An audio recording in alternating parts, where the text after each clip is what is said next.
Assalamualaikum warahmatullahi wabarakatuh. Waalaikumsalam warahmatullahi wabarakatuh. Alhamdulillahi rabbil alamin. Segala puji bagi Allah yang menciptakan kita jadi manusia, tidak jadi batu, tidak jadi hewan, adalah karena kehendaknya. Segala puji bagi Allah yang menciptakan kita diberi karunia beriman. Banyak yang jadi manusia dan tidak mengenal Allah, tidak percaya, tidak yakin. Kita beruntung. Segala puji bagi Allah yang menciptakan kita, selain diberikan nikmat iman, Islam, juga diberikan kesempatan untuk belajar. Dekat dengan tempat ibadah, dekat dengan ilmu, dekat dengan orang yang mengingatkan kalau kita alpa. Ini nikmat yang besar. Banyak yang diberikan nikmat Islam susah ke masjid. Ada yang ke masjid susah cari ilmu. Padahal Rasulullah SAW pun bersabda, "Man yuridillahu bihi khairan yufaqihu fid din." Barang siapa yang dikehendaki Allah kebaikan baginya, Allah memberikan kemudahan, yufaqihu fid din, kepahaman terhadap agama. Alhamdulillah. Salawat salam bagi baginda Rasulullah SAW. Nah, kita akan bergaul dengan orang yang beragam. Beragam akhlaknya, beragam latar belakangnya, beragam kebiasaannya. Orang yang paling baik adalah seperti ragi yang bisa membuat singkong jadi tape. Artinya yang bagus dalam hidup ini kita yang bisa mewarnai, sehingga bisa membantu memperbaiki orang lain dari lupa menjadi ingat, dari lalai menjadi semangat, dari tidak tahu jadi tahu. Tapi ada tapinya. Kita baru bisa bermanfaat bagi orang lain kalau Allah mengizinkan. Jadi jangan kita merasa saya harus merubah orang, tapi saya mudah-mudahan dijadikan jalan oleh Allah menjadi jalan perubahan. Jelas tidak? Kalau saya yang merubah, berarti kita yang hebat. Tapi kalau Allah yang merubah, memang cuma Allah yang maha hebat. Mudah-mudahan kita jadi jalan. Jadi jalan berubahnya orang tua makin baik. Jadi jalan adik kakak kita makin baik. Jadi jalan. Nah, orang yang memilih jadi jalan, inilah yang Allah sukai. Nah, agar kita bisa dipilih Allah jadi jalan, kita pun harus sangat siap dengan PDLT. Apa PDLT? Perbaiki diri, lakukan yang terbaik. Jadi kita fokus ke diri kita dalam upaya supaya diri kita manfaat. Bukan kita tidak peduli ke orang. Karena kita peduli ke orang, kalau kitanya ngaco, kita malah ngasih contoh yang ngaco. Jadi PDLT itu perbaiki diri, lakukan yang terbaik. Mengapa perbaiki diri? Karena tidak ada yang mengancam kita selain keburukan kita sendiri. In ahsantum, ahsantum li anfusikum, wa in asatum falaha. Coba nanti dibacakan ayat tersebut lengkapnya. Kebaikan kembali kepada kita, keburukan kembali kepada kita. Jadi tidak ada yang meleset, tidak ada yang tertukar. Kita akan mendapatkan dari apa yang kita lakukan. Bedanya, kalau keburukan niatnya saja belum dicatat, berbuat jelek satu dibalas. Tapi kalau niat baik, niatnya saja sudah dicatat, berbuat baik 10 sampai berlipat-lipat kebaikan. Nah, sayangnya kita terlalu fokus kepada orang dan lupa kepada diri. Harusnya kita fokus kepada perubahan orang dan semakin fokus kepada perubahan diri sendiri. PDLT, perbaiki diri dan lakukan yang terbaik. Jadi kenapa harus memperbaiki diri? Karena ancaman bagi kita datang dari diri kita. Apanya yang mengancam kita? keburukan kita, dosa kita, kelalaian. Jadi setiap kali kita berbuat maksiat ya, kita maksiat, lihat video, internet, ngomong jelek, itu kita tuh langsung menancapkan payung yang besar, beling, bayonet, bambu runcing, persis di tempat yang akan kita injak. Jadi setiap kali kita maksiat, kita licik, cep, langsung di depan kita. Ada yang korupsi, cep. Ada yang mendekati zina, cep. Dan kita pasti nginjak, enggak akan meleset. Jadi kalau sering kita berbuat jelek, berarti kita semakin mempersiapkan diri penderitaan. Makanya jangan nyalahkan siapapun kalau kita menderita. Pasti diundang oleh zolamtu nafsi, kezoliman diri kita sendiri. Nah yang kedua, LT apa? Lakukan yang terbaik. Jadi kalau kita bisa menyempurnakan, sempurnakan. Kenapa? Karena yang kembali ke kita adalah apa yang kita lakukan. Kalau kita ngelempar bolanya pelan ke tembok, hasilnya pelan. Tapi kalau lemparnya cepat, hasilnya cepat juga, lebih cepat. Jadi kalau kita ingin dapat yang terbaik, maka lakukanlah yang terbaik. Nggak akan kemana-mana.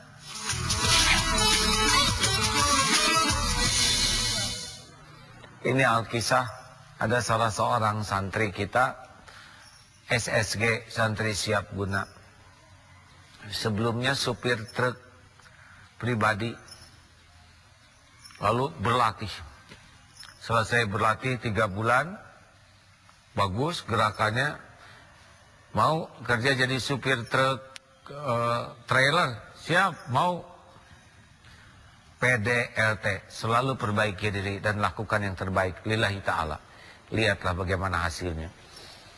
Dia belajar jadi supir truk, semangat belajar, sambil nyetir, sambil ngenekin, memperbanyak baca Quran. Karena setiap Sabtu Minggu setor hafalan.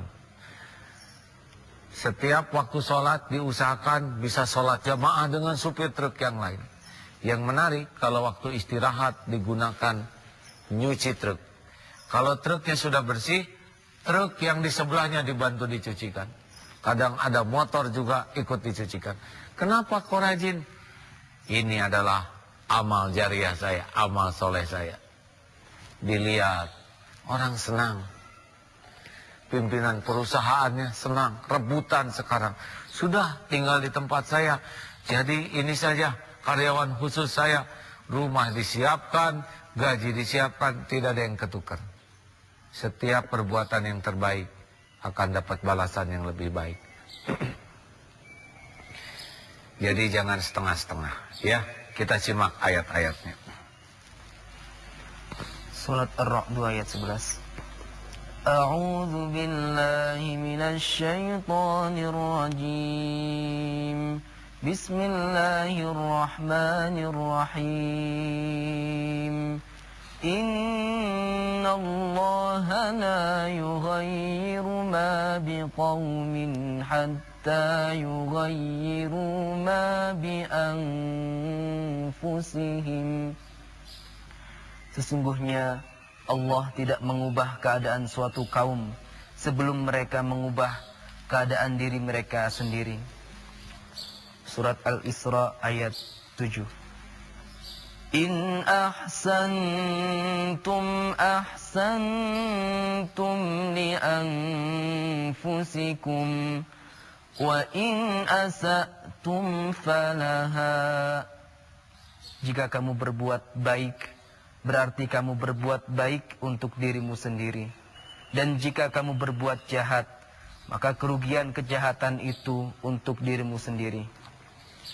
Nah, makanya kalau ada orang yang tidak baik ke kita, menghina, mencaci, kita tidak usah merasa terancam. Karena ancaman bagi kita datang dari keburukan kita sendiri. Rasulullah SAW dihina tidak? Dicaci? Difitnah? Jadi hina? Tidak sama sekali. Kita tidak usah merasa terganggu dan terancam oleh orang-orang yang menghina kita. Kita tetap saja melakukan apa yang terbaik yang Allah sukai. Jelas? Masih ingat teori jangan dipenjara oleh keburukan orang? Kalau orang lain menghina, kita menghina lagi. Kalau orang lain melotot, lalu kita melotot. Kalau orang lain membeberkan aib, kita beberkan aib lagi. Kalau gitu mau apa sekolah? Kalau bisanya cuma niru kejelekan. Kalau gitu mau ngapain pesantren? Kalau bisanya cuma meniru kejelekan. Kalau orang lain berbuat jelek, kita tetap jawabannya adalah PDLT. Perbaiki diri, lakukan yang terbaik. Karena kita enggak terancam oleh perkataan buruk orang. Kita terancam oleh keburukan kita sendiri. Jelas? Kalau ada yang dengki ke kita, bahaya tidak? Jawab. Tidak. Apakah takdir dari Allah untuk kita akan terhalang oleh orang yang sebel ke kita? Misal Allah mau ngasih ilmu, apakah terhalang karena orang sebel ke kita? Tidak. Apa yang Allah tetapkan untuk kita pasti ketemu. Kita akan dapat rezeki ini, ketemu. Kita akan dapat pangkat ini, ketemu. Yang dengkilah yang sengsara. Makanya kita tidak usah tercuri hati kita sebel kepada orang yang dengki ke kita. Lebih baik doakan kebaikan. Karena setiap kali kita doa kebaikan, malaikat mengaminkan dan mendoakan kita dengan doa yang sama bagimu juga. Ada orang yang iri sama kita, ya itu mah terserah dia. Urusan kita adalah perbaiki diri dan lakukan yang terbaik. Di antaranya doakan. Jadi kita dalam diam juga terus berbuat baik, berbuat baik, berbuat baik. Lihat preman di pinggir jalan, tidak usah dikomentari, doakan, ya Allah. Itu orang tuanya besar kemungkinan tidak mengharapkan anaknya jadi preman, betul? Pernah lihat di sebuah penjara, ada yang penuh tato di penjara dan di kamarnya ada boneka 2. Saya tanya, ini apa? Ada boneka kecil. Ini kalau saya ingat kepada anak. Apa yang Bapak inginkan dari anak? Saya ingin anak saya tidak seperti saya. Saya ingin anak saya jadi orang baik-baik. Tuh, bapaknya jahat, ingin anak baik.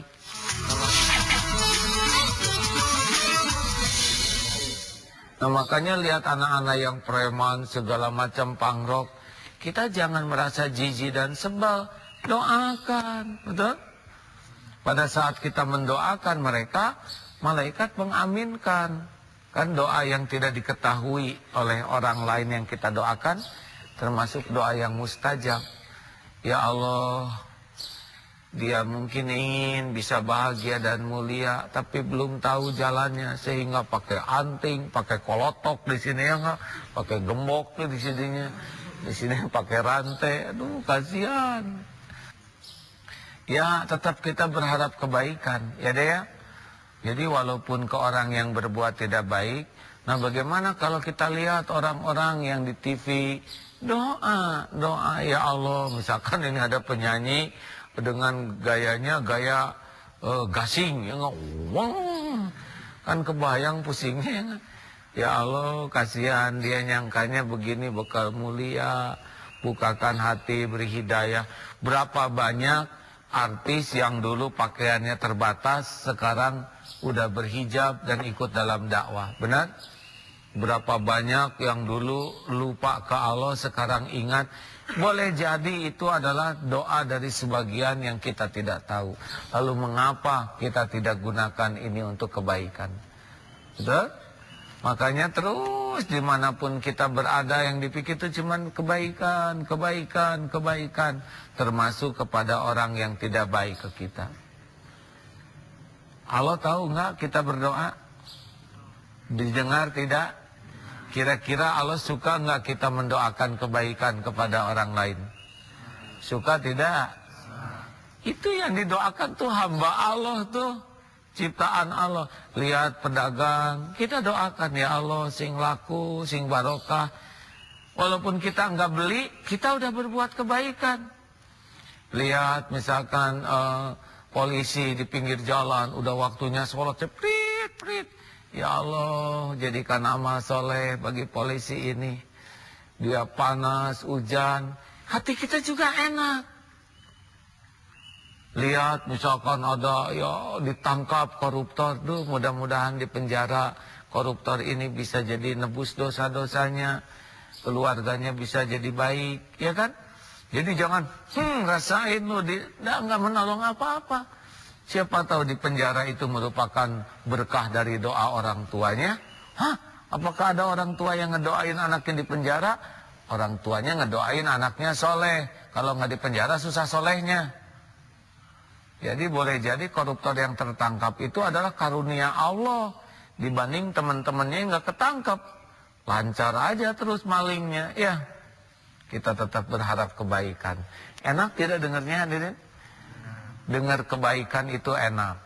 Apalagi mengamalkannya dengan tulus ikhlas. Perbaiki diri, lakukan yang terbaik. Lahir batin harus dalam kebaikan. Allahumma sholli ala Muhammadin wa ala alihi wa ashabihi ajma'in. Alhamdulillah ya Allah, Engkau telah dengarkan apapun yang terucap. Ampuni kami ya Allah, selama ini kami masih jarang ingat padamu. Masih sering ragu kepadamu. Masih sering kecewa dengan takdirmu. Masih sering berburuk sangka dengan ketentuanmu. Duhai Allah yang maha mendengar, golongkan kami menjadi ahli kebaikan ya Allah, yang ikhlas karena Engkau. Berikan kami ilmu dan kemampuan agar dimanapun kami berada jadi contoh kebaikan, menjadi jalan kebaikan. Dan tolong jaga agar hati ini ikhlas karena Engkau ya Allah. Putuskan harapan kami dari ucapan terima kasih makhluk-Mu, dari balasan makhluk-Mu. Puaskan hati ini hanya dengan ridho-Mu ya Allah. Allahumma inna nas'aluka ridhoka wal jannah wa na'udzubika min sakhatika wan nar. Rabbana atina fid dunya hasanah wa fil akhirati hasanah wa qina azabannar. Amin ya Allah ya rabbal alamin. Mendengar orang baik kita senang. Mendengar yang maha baik pasti lebih senang. Mendengar orang baik kita senang. Apalagi kalau kita yang bisa berbuat baik dengan ikhlas. Pasti Allah lebih menyenangkan diri kita. Bahagia tidak dengan mengharapkan bahagia. Bahagia dengan bisa membahagiakan sesama. Assalamualaikum warahmatullahi wabarakatuh.